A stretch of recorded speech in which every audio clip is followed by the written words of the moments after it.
The knock came just after sunset, the hour when the city softened its edges and the skyline outside the windows shifted from steel to amber. The penthouse was quiet except for the hum of distant traffic and the slow rhythm of breathing that had become familiar to Nia Brooks over the past several months.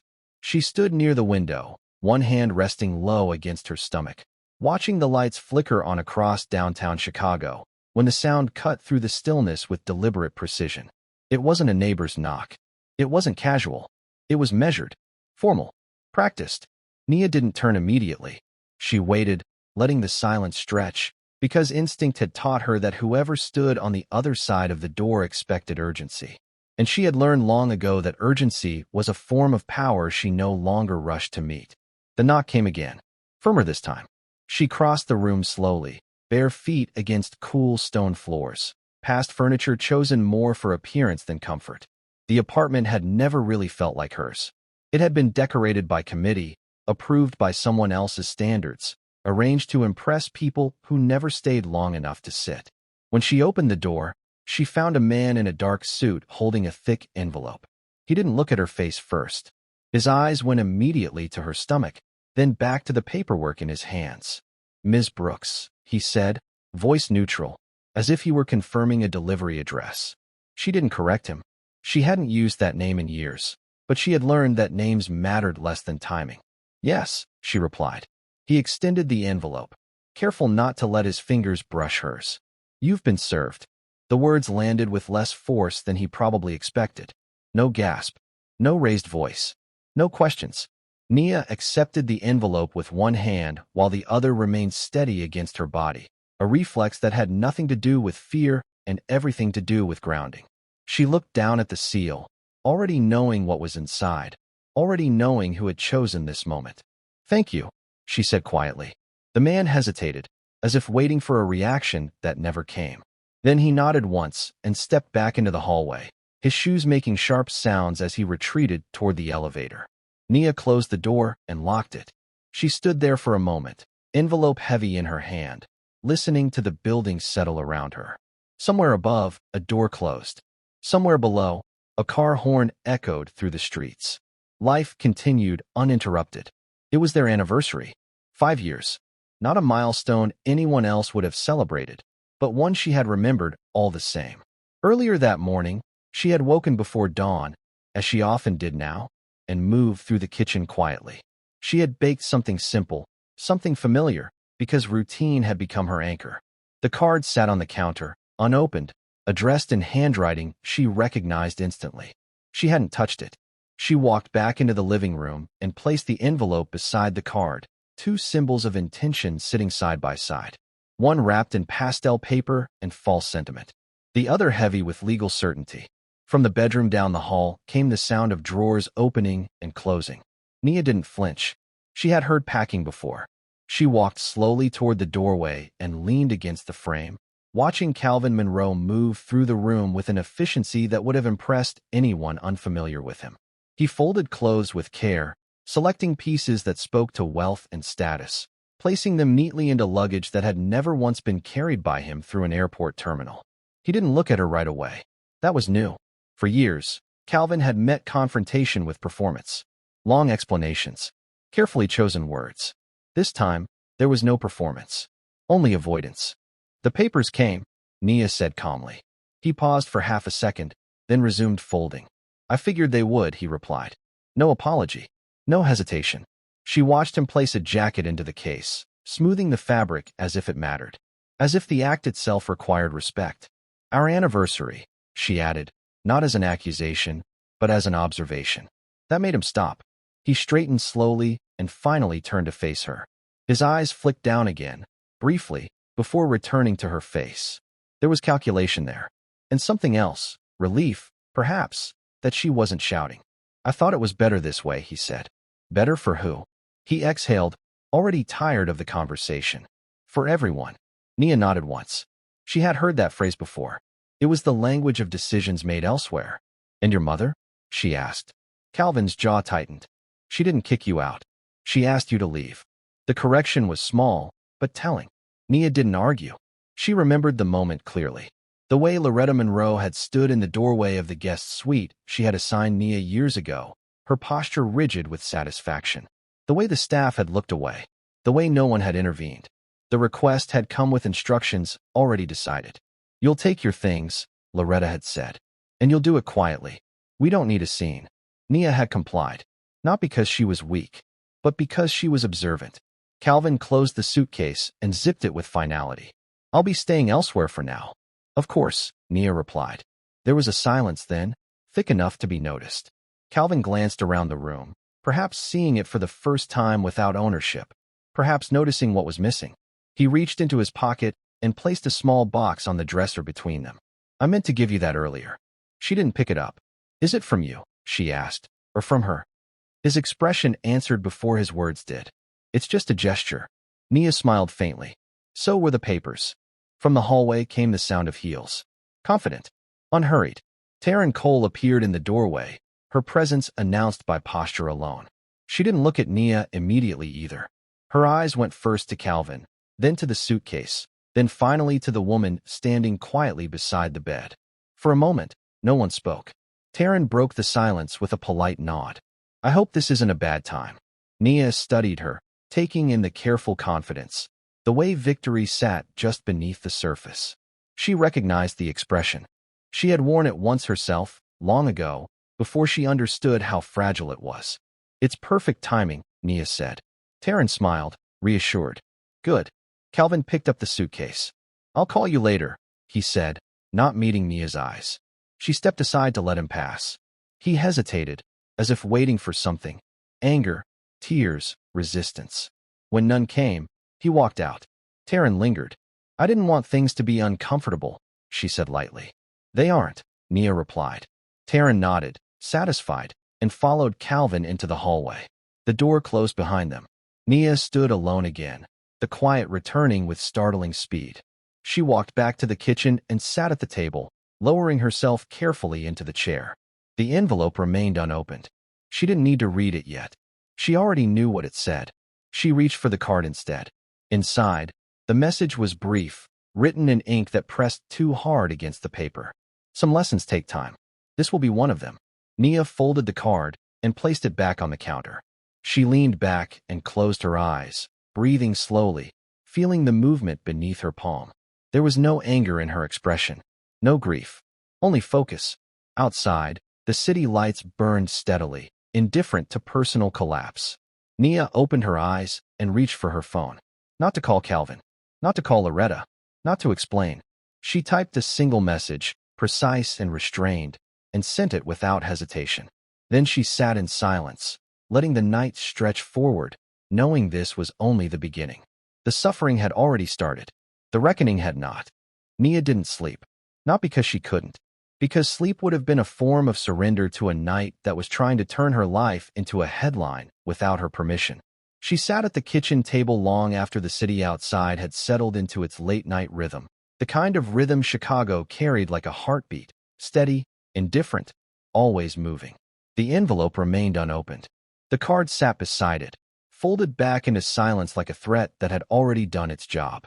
Across the counter, the cake she'd baked that morning sat untouched beneath a thin cover. She stared at it for a moment, not with sadness, but with the strange clarity that comes when you realize effort is not the same thing as love. In the quiet, she listened to her own breathing. Slow, controlled. Her hand rested against her stomach.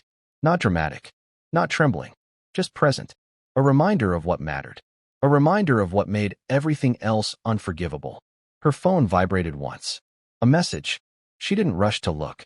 She let it sit there, screen glowing faintly, because she refused to let anyone train her into reacting on their schedule. When she finally picked it up, the sender was Calvin. "We should talk tomorrow. Please don't make this harder." Nia read the message twice. Not because she didn't understand it. Because she wanted to fully absorb how casually he could say "don't make this harder" when he had just turned their anniversary into a transaction. She didn't respond. Instead, she opened her contacts, scrolled once, and tapped a name she hadn't called in months. Patrice.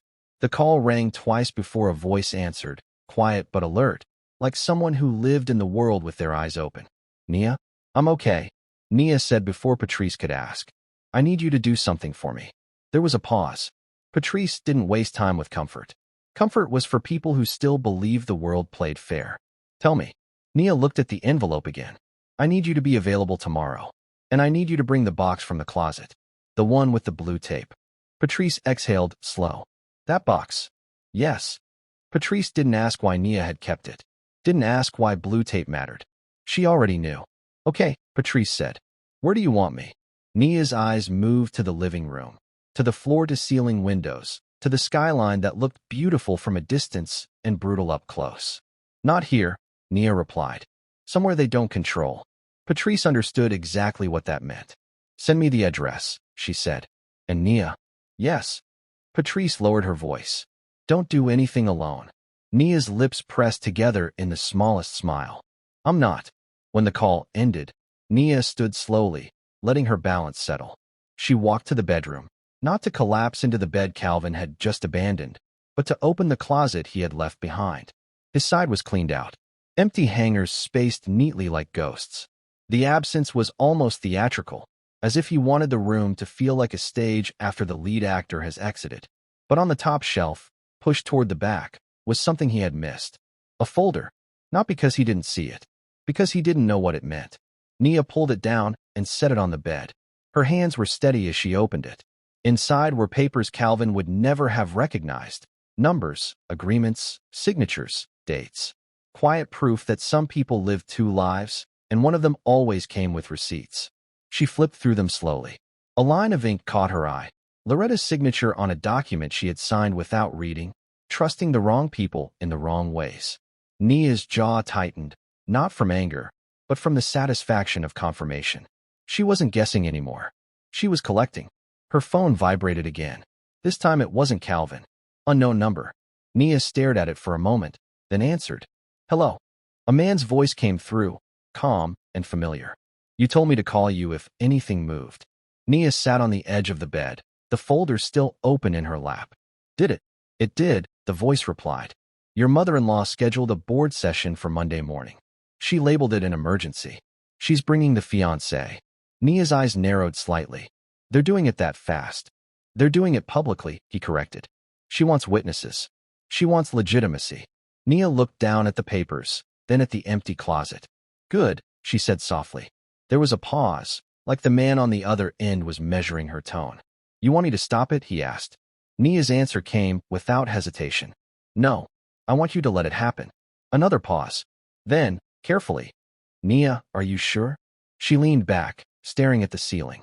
I'm more sure than I've ever been. The voice lowered. Then we do it your way. Nia's fingers closed around the edge of the folder. Send me the agenda. It'll be in your email in 5 minutes.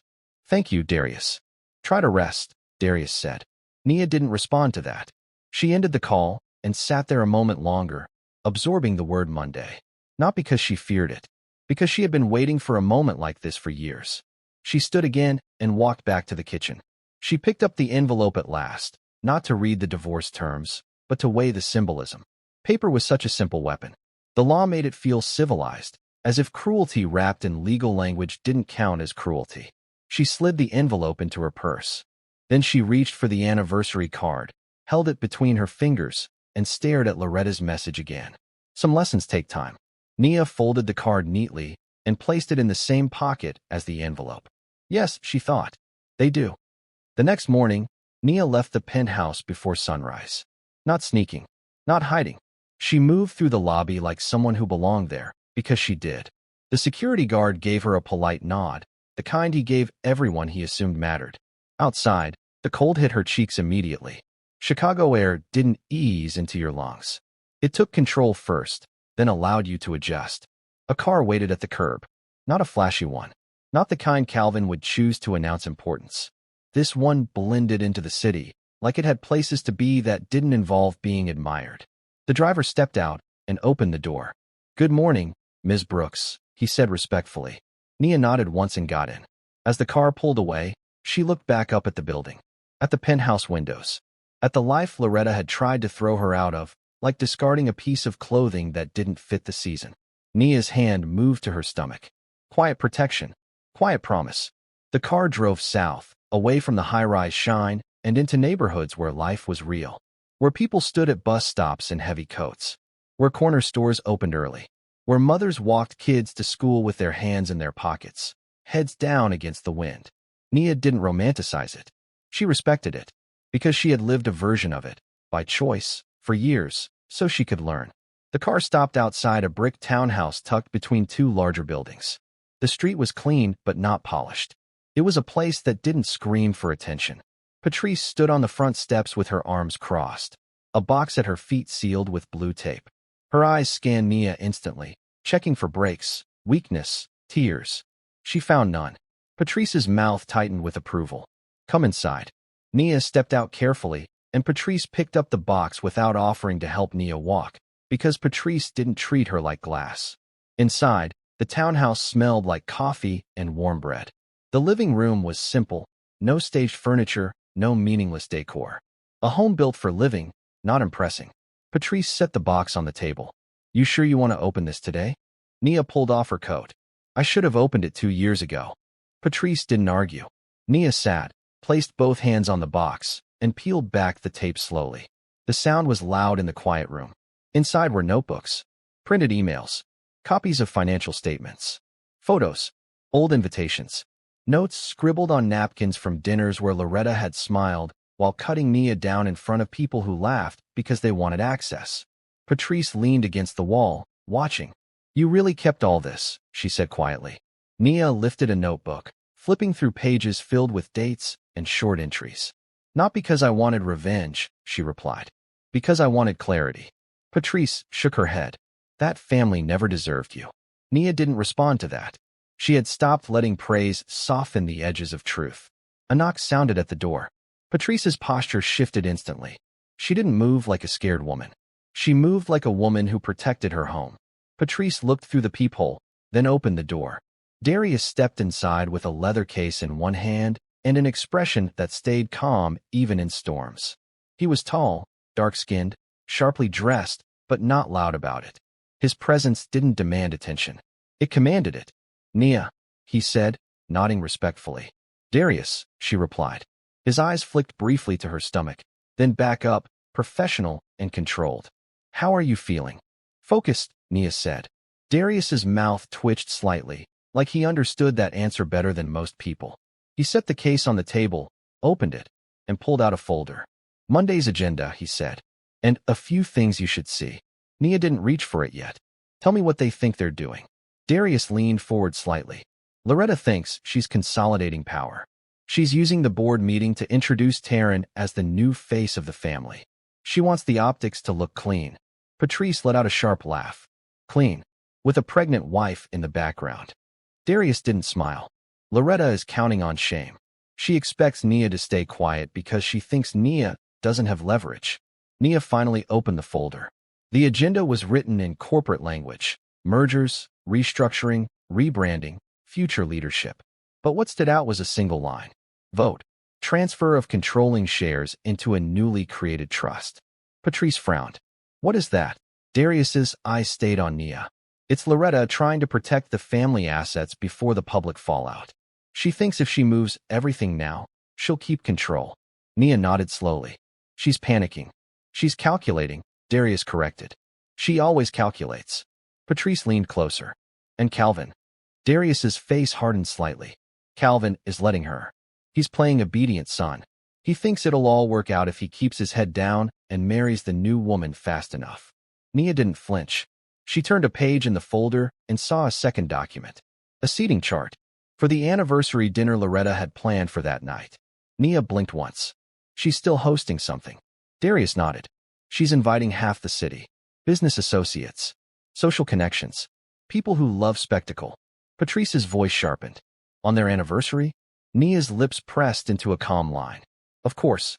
She wants to make it look like I never existed." Darius watched her carefully. "She also sent a pre-invitation for the wedding. Not official yet, but it's coming." Nia closed the folder. "Let it come." Patrice stepped forward. "Nia, you're not really going to show up to that dinner." Nia looked up. Her expression was calm enough to scare people who mistook anger for power. "I'm going," she said quietly. Patrice's eyes widened. "Why?" Nia didn't answer immediately. Instead, she reached into her purse and pulled out the anniversary card. She slid it across the table to Patrice. Patrice opened it, read the message, and her face changed. "That woman is sick," Patrice whispered. Nia's voice was soft.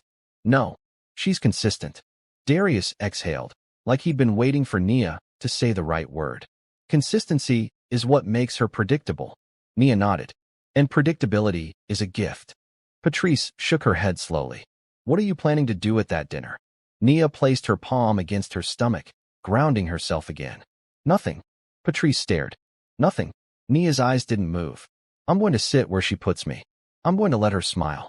I'm going to let her make her little speeches." Patrice's voice rose. "Why would you let her?" "Because," Nia interrupted gently, not harsh. "I want everyone in that room to hear her say it. I want the witnesses. I want the record." Darius nodded once. "Witness escalation." Patrice swallowed. "You're letting her hang herself." Nia's mouth curved faintly. "I'm letting her choose the rope." Silence stretched for a moment. Patrice looked away, fighting the urge to protect Nia from something Nia had already decided to walk through. Darius opened the leather case again and slid another set of documents onto the table. "These are the financial dependencies," he said. "The pieces she doesn't realize are connected to you." Nia didn't read them yet. She didn't need to. She already knew what her silence had cost. She already knew what her patience had built. Patrice leaned in, her voice quieter now. "Nia, what if Calvin tries to come back?" Nia's eyes lifted. "He already tried," she said. Patrice blinked. When Nia picked up her phone, opened the message from Calvin, and turned the screen toward Patrice. Patrice read it and scoffed. "Don't make this harder." Darius's jaw tightened. "He's still framing you as the obstacle." Nia's voice stayed even. "He's still his mother's son." Patrice looked at Nia's stomach again, softer now. "And the baby?" Nia's palm rested there, protective.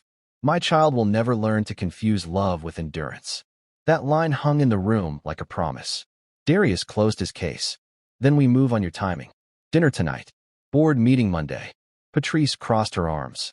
"And the wedding?" Darius's eyes narrowed. "That depends on how fast Loretta wants her humiliation." Nia stood slowly. "She wants it fast," she said, "so she can feel safe." Patrice stepped closer. "Nia." Nia looked at her friend. "I'm not going to beg to stay in a place I was only tolerated."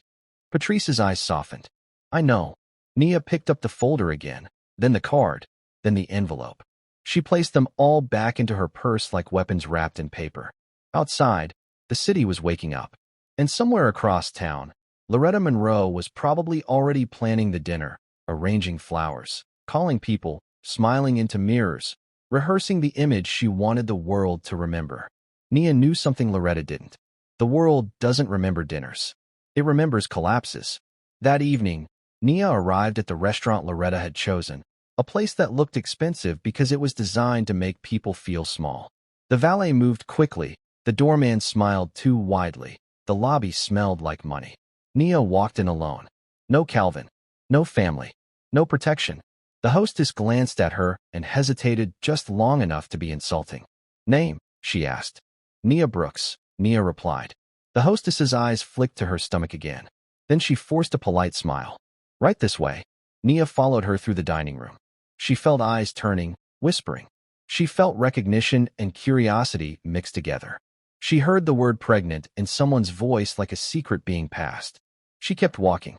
At the far end of the room, Loretta sat at the head of a long table, perfectly dressed, perfectly composed, surrounded by people who laughed too loudly.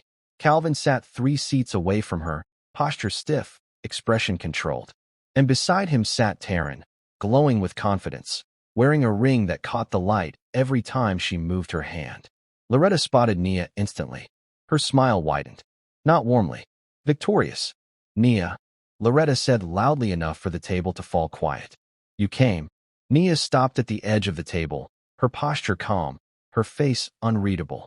Loretta gestured to the only empty chair. It wasn't near Calvin. It wasn't near family. It was at the far end, positioned like an afterthought. A seat chosen to make a point. Nia looked at it, then looked back at Loretta. And she smiled faintly. "Of course," Nia said softly. "It's our anniversary." The silence at the table thickened. Loretta leaned back, satisfied. "Well," she said, voice sweet as poison, "let's make sure tonight is memorable." Nia lowered herself into the chair slowly, carefully. Across the table, Calvin wouldn't meet her eyes. Taryn's lips curved into the smallest smile, the kind of smile that says I won without speaking. Loretta lifted her glass. To new beginnings, she announced. And Nia, sitting at the far end of the table, quietly reached into her purse and touched the edge of the envelope, feeling the weight of paper, the weight of time, the weight of a lesson that was about to cost Loretta everything. Nia looked up. Her gaze met Loretta's, and Loretta smiled like she had no idea what was coming. Nia smiled back, because she did, and because, for the first time in years, she didn't feel trapped. She felt patient. The dinner moved forward like nothing had happened. That was the part that unsettled Nia most. People laughed. Glasses clinked. A server leaned in to refill water.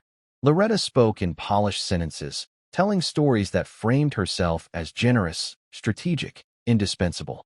The kind of woman who believed history bent around her presence. Nia sat where she had been placed. She didn't shift the chair, didn't correct the seating, didn't reach for Calvin's attention. Silence, used properly, draws more eyes than confrontation ever could. Across the table, Calvin stared at his plate like it was a script he had memorized but no longer believed in. Taryn, seated close to him, touched his arm now and then, small gestures meant to signal ownership. Each time, Calvin stiffened slightly, a reaction so subtle it would have gone unnoticed by anyone who hadn't lived beside him for years. Loretta noticed everything. She raised her glass again, smiling. Some of us know how to move forward without dragging the past into the room. The implication landed where it was meant to. Nia didn't look up right away. She took a sip of water, set the glass down carefully, and then met Loretta's gaze. I agree, she said calmly. Dragging things out is exhausting. The table went quiet for half a second too long. Loretta recovered quickly. Exactly. We all deserve fresh starts. Several guests nodded, relieved to follow a script they understood. Nia nodded too. Fresh starts required endings. She let the conversation move on without resistance. That was the mistake Loretta always made, confusing compliance with surrender. Halfway through the meal, Loretta leaned toward Taryn, speaking loudly enough for others to hear. I've been telling everyone how brave it is of you to step into this family with such grace. Taryn smiled, modest. I'm honored. Loretta turned her attention briefly toward Nia. It takes a certain kind of strength to accept change. Nia didn't blink. It does. Loretta's smile tightened. She hadn't expected agreement. She'd expected shame. Dessert arrived. Plates were placed. The server announced something elaborate and unnecessary. Loretta waved her hand. Before we finish, I have an announcement. This was it. Phones subtly shifted in hands. Postures straightened. Attention locked in. Loretta stood, smoothing her dress. I want to formally welcome Taryn into the family. Calvin and Taryn will be married soon. A ripple of polite applause moved through the table. Calvin didn't stand. Taryn squeezed his hand harder, smiling through it. Loretta lifted her glass again. To the future. Nia stood. Not abruptly, not defiantly, just enough to interrupt the rhythm. The sound of her chair moving back was soft, but it cut through the room like a held breath. I won't take much time, Nia said evenly. I just wanted to thank you, Loretta. Loretta froze, glass still raised. For tonight, Nia continued. For the clarity. A few people shifted uncomfortably. Loretta forced a laugh. Nia, this isn't. I know, Nia said. That's why I won't stay long. She reached into her purse and placed the envelope on the table. Not in front of Calvin. Not in front of Taryn. In front of Loretta. The paper made a soft sound as it touched the surface. Loretta's eyes dropped to it. Her smile didn't move, but something behind it did. This was delivered to me today, Nia said. On our anniversary. A murmur moved around the table. Calvin finally looked up. Loretta's voice sharpened just a degree. That's private. Nia nodded. It is. Which is why I won't open it here. She paused. But I wanted everyone to see the timing. Loretta's jaw set. Nia picked up her purse. Enjoy the rest of your evening. She turned to leave. That was when Loretta spoke, unable to stop herself. You're walking away with nothing. Nia stopped. She didn't turn around right away. When she did, her expression was calm. Almost kind. That's where you're wrong, she said quietly. I'm walking away early. She left the restaurant without another word. Behind her, conversations didn't resume. People looked at Loretta. At Calvin. At the envelope. Loretta sat slowly. The applause from moments earlier felt distant now, like it belonged to another room. Calvin stared at the paper. Taryn leaned toward him. What was that about? Calvin didn't answer. Outside, the night air hit Nia's face, sharp and grounding. She exhaled slowly as she walked toward the waiting car. She didn't rush. Inside the car, she rested both hands against her stomach and closed her eyes. The first witnesses had been gathered, and Loretta had just made the mistake of thinking the damage was already done. Monday morning arrived without ceremony. No dramatic sky, no omen, just traffic, steel buildings, and people moving with purpose because they believed the day belonged to them. Loretta Monroe liked mornings like this. They made her feel in control. The boardroom sat on the top floor, glass walls overlooking the city, designed to intimidate without saying a word. Chairs were arranged perfectly. Bottles of water lined the table at identical angles. Screens glowed, waiting. Loretta entered first. She always did. Her presence set the tone, measured, confident, practiced. She took the seat at the head of the table, setting her folder down with a soft tap that carried authority. One by one, the others followed. Board members, legal advisors, people whose loyalty was tied to proximity, not principle. Calvin arrived next, jaw tight, movement stiff. He sat when Loretta gestured, obedient as always. Taryn came in last, dressed carefully, posture rehearsed. She smiled too much. It betrayed nerves she didn't yet understand were justified. Loretta surveyed the room and nodded. Let's begin. The meeting moved quickly at first. Numbers. Language meant to soothe. Phrases like transition, continuity, protecting legacy. Loretta spoke as if the future had already agreed with her. Then she reached the agenda. Before we move to the vote, she said, glancing around, there's one procedural matter. The doors opened. Nia walked in alone. Not rushed. Not hesitant. The room shifted instantly. A few board members stiffened. One leaned back slightly, as if distance might protect him from whatever had just entered the space. Taryn's smile vanished before she could stop it. Loretta stood halfway out of her chair. What is she doing here? Nia didn't answer her. She moved to the empty seat near the end of the table and sat, setting a slim folder in front of her. Her posture was calm, her face unreadable. I was invited, Nia said, voice even. Indirectly. That's absurd, Loretta snapped. You have no role here. Nia finally looked at her. Not anymore. The room went quiet. Calvin stared straight ahead, his breathing shallow. One of the attorneys cleared his throat. Mrs. Monroe, we should allow. Loretta cut him off. No. This meeting is confidential. Nia opened her folder. The sound of paper sliding across glass was louder than it should have been. I won't take long, Nia said. I don't enjoy wasting time. She slid a document down the table, not toward Loretta, but toward the board member sitting closest to her. This outlines the financial dependencies tied to the company's current liquidity, Nia continued. Most of you have seen portions of it. None of you have seen all of it. The board member frowned, reading. Another leaned over to look. Loretta's voice hardened. This is inappropriate. Nia didn't raise her voice. What's inappropriate is pretending this company is solvent without acknowledging who's been carrying the weight. Calvin's head snapped up. Taryn turned to him, whispering, what is she talking about? He didn't answer. Nia turned another page. For the last 3 years, the company has relied on outside guarantees to stabilize losses you categorized as temporary. She paused. They were not temporary. The attorney shifted uncomfortably. Mrs. Monroe, these figures. Loretta slammed her hand on the table. Enough. No one moved. That was new. Nia leaned back slightly. You scheduled this meeting to transfer control. I understand why. Loretta glared. You don't understand anything. I understand timing, Nia replied. And I understand silence. She slid another document forward. This is my withdrawal. The room froze. Calvin stood abruptly. Withdrawal from what? Nia looked at him for the first time that morning. From protecting you. His face drained of color. Loretta laughed sharply. You think you're important enough to threaten us? Nia met her gaze steadily. No. I think I'm important enough to stop pretending. The attorney spoke carefully. Mrs. Monroe, if these guarantees are removed. Loretta turned on him. They won't be. Nia closed her folder. They already are. Silence. Real silence.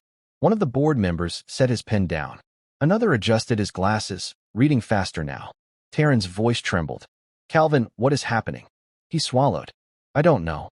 Nia stood. I didn't come here to embarrass anyone. she said calmly. You've done that to yourselves. Loretta rose again, her composure cracking at last. You can't just walk in here and... I can, Nia said. And I just did. She turned toward the door. Behind her, no one spoke. No one stopped her. As she left the boardroom, the city stretched out below, unchanged, unmoved. Nia walked down the hallway with measured steps, her hand resting lightly against her stomach. The vote never happened. Loretta remained standing at the head of the table, staring at documents that no longer bent to her will. Calvin sat frozen, realizing too late that obedience had cost him the one person who had been holding everything together. And somewhere in the building, phones began to buzz. Because meetings like this never stayed private for long. And consequences, once introduced, rarely asked permission to spread. The fallout didn't explode. It settled. That was the part Loretta didn't understand. By noon, the building felt different. Not loud, not chaotic, just restrained. Assistants stopped making eye contact. Phones were answered with caution. People spoke in half sentences, careful with what they confirmed, careful with who might be listening. Loretta remained in her office, door closed, blinds half drawn. She made calls that went to voicemail, sent messages that received polite acknowledgments and no commitments. The power she was used to wielding had thinned into something brittle. Calvin sat alone in a conference room 3 floors down, staring at nothing. The chair across from him remained empty. No one had asked him to explain. No one had asked him anything at all. That silence felt heavier than accusation. His phone vibrated. Nia, we should talk. He stared at the screen, thumb hovering. For the first time, the request wasn't framed as urgency or demand. It was neutral, controlled, optional. He replied immediately. Where? The response came slower than he liked. You'll receive the address. The venue Loretta had chosen for the engagement announcement was already set by the time the rumors began circulating. Invitations had gone out early, an intentional move, designed to force legitimacy through visibility. Once people were invited, the event had to happen. Loretta believed momentum could overpower doubt. By early evening, guests arrived dressed for celebration, unaware they were walking into a reckoning. The space filled with practiced laughter, measured curiosity, the quiet hunger of people who sensed something important might occur. Calvin arrived late. Taryn walked beside him, her grip on his arm firmer than before. She smiled automatically, but her eyes scanned the room like someone counting exits. Loretta stood near the center, commanding attention through posture alone. When she saw Calvin, she nodded once, sharp and approving. When she saw Taryn, she smiled. When she saw the empty space beside the entrance reserved for Nia, her jaw tightened. Minutes passed. Then the doors opened again. Nia entered without announcement. No escort. No hesitation. She wore a dark dress that didn't compete for attention. The fabric moved with her, not ahead of her. Her presence shifted the room immediately, not through drama, but through certainty. Conversation dipped. Heads turned. Loretta's smile froze. Nia walked forward and stopped a few feet away, meeting Loretta's eyes without hostility. Good evening, Nia said calmly. Loretta recovered quickly. You weren't expected. Nia nodded. I know. Calvin stepped forward. Nia. She lifted a hand slightly. Not dismissive. Precise. Not yet. The crowd leaned in without realizing it. Loretta's voice sharpened. This isn't appropriate. Nia's gaze didn't move. Neither was serving divorce papers on our anniversary. A ripple moved through the room. Loretta straightened. That was a private matter. Nia reached into her bag and removed a single document. She didn't wave it, didn't display it theatrically. She simply held it between 2 fingers. So was this, she said quietly. Until you made it public. Loretta's face shifted, confusion flickering into recognition. Nia turned slightly, enough for others nearby to hear. I won't take much time. I just want to be clear. She looked at Calvin then. Not with anger. With distance. I won't contest the divorce. I won't attend the wedding. And I won't interfere with whatever future you think you're building.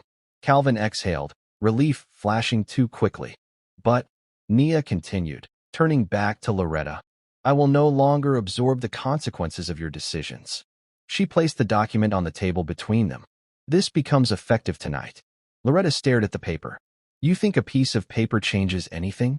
Nia met her gaze steadily. It already has. Taryn stepped forward. Calvin, what is this? He didn't answer. Loretta's voice dropped, tight with warning. You're embarrassing yourself. Nia's lips curved faintly. No, I'm excusing myself. She turned to leave. Loretta spoke sharply, unable to stop herself. You'll regret this. Nia paused at the doorway.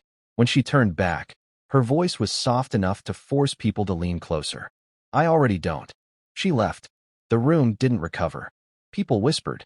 Phones appeared. Conversations fractured into speculation.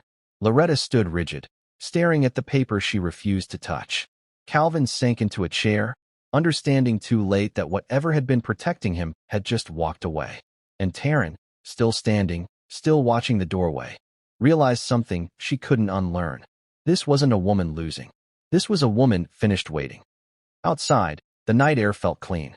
Nia stood still for a moment, hand resting against her stomach, breathing steadily. She didn't smile.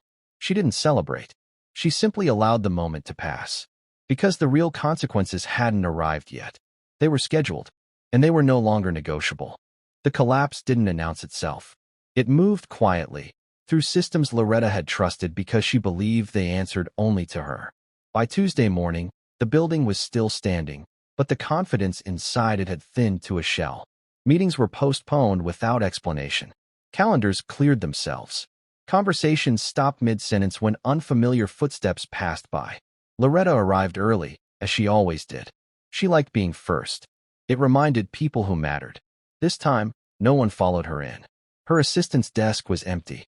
The office lights were on, but the energy was wrong, muted, restrained, like a room that already knew the verdict. Loretta set her bag down and reached for the phone. The call didn't connect. She tried another number, then another. By the fourth attempt, she noticed her hands were shaking. Not fear, disbelief. The door opened behind her. She turned sharply. It wasn't Nia. That realization stung more than it should have. It was an attorney she recognized, expression neutral, posture careful. Behind him stood two people she didn't know, quiet, observant, carrying folders that looked heavier than paper alone should weigh. Mrs. Monroe, the attorney said. We need to talk. Loretta scoffed. Schedule it. He didn't move. It's already happening. She laughed once, sharp. You people are overreacting. The attorney glanced down at his notes. Your emergency transfers were flagged. The guarantees you assumed were ongoing were formally withdrawn. Loretta's jaw tightened. By whom? He looked up. By the individual who provided them. Silence. Real silence. Loretta sat slowly. She wouldn't.